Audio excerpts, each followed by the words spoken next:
Hello everyone, I'm Yash from the Australian Academy, and once again I'm here with some listening tips.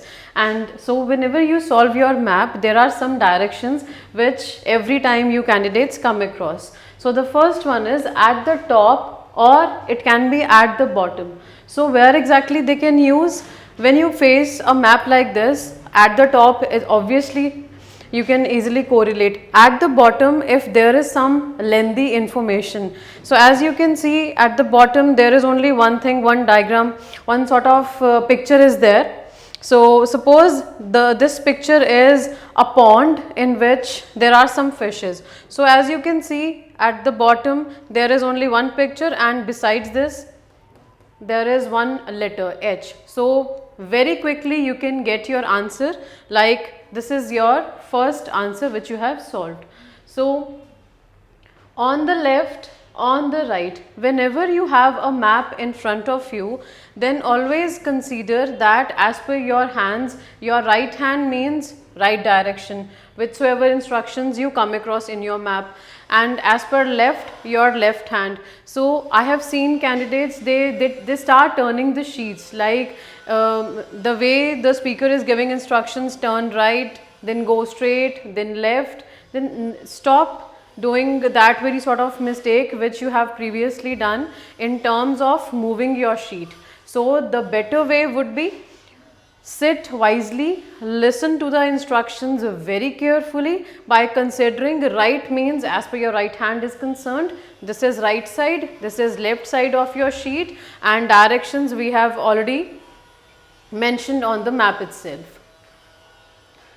Another one can be left hand side, right hand side, that I have already explained. Now another instruction can be to the north, when they are giving you speech, like when they are giving you instructions like there is a tour of this building, or as per the fields are concerned, or it can be a field trip, or it can be in any way.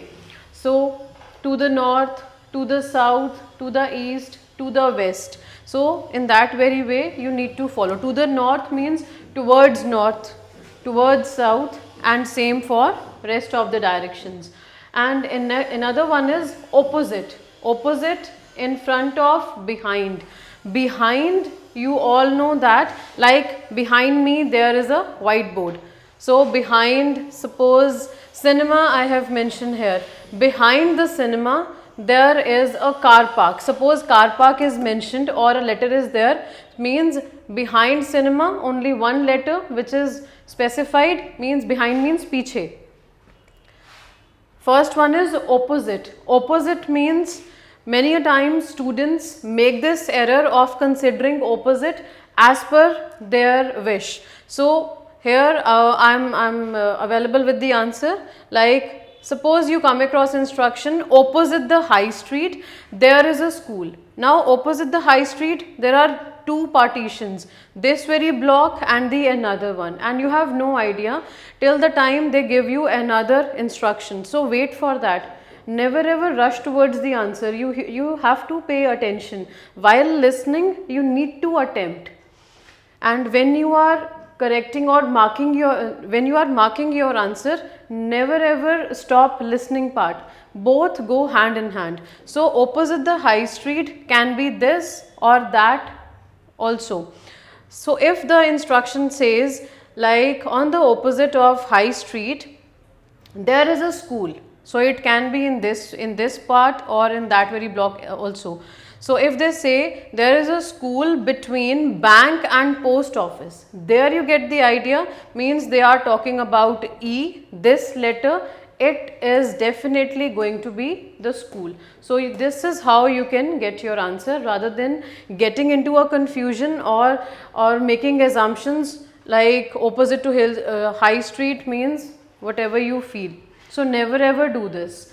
This is how you can solve. You can follow the instructions like opposite, in front of, behind, by paying full attention to the lengthy information which is being provided to you.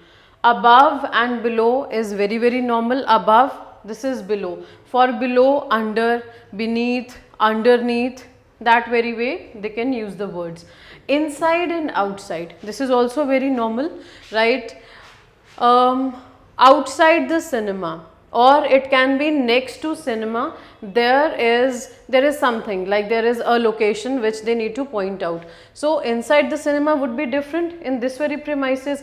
Outside, of course, this one is available. So in and out, this is very common. Just beyond, a little beyond, or just past. Beyond means something is here, post office. Beyond this means very next this, there is something which you are looking for, and after this, outside the map, no information is being provided. So this is how you can correlate. Just past, just beyond means by skipping something. If suppose the answer is like after the school, next to post office, you need to go further. Beyond this post office, there is something. This is how you can get connected with the instructions. Next to, alongside, adjoining. Next to means something. Like here I have mentioned toilets. So if suppose something, anything is there, like trees, any vegetation or something, so next to the trees you can see the toilets. There is a separate building for the staff members. There they can go and use the lavatories. So this is how you can use these very directions. These words are very helpful. And beforehand, if you are familiar, like in any map, this very sort of language, these very sort of words are going to be there. So beforehand, if you are familiar, it is going to help you. And it's not about one map or two map. Every time before your exam, when you practice, till the time you get the confidence that 8 out of 8, 7 out of 7, or how many questions you come across, you are getting the bang on result. Till the time you need to practice, and when you feel you are ready to face or tackle any difficult question, then only appear for your examination. So this is all about a map, where any sort of map where these very directions are going to help you for sure. So all the very best for your exam. Thank you.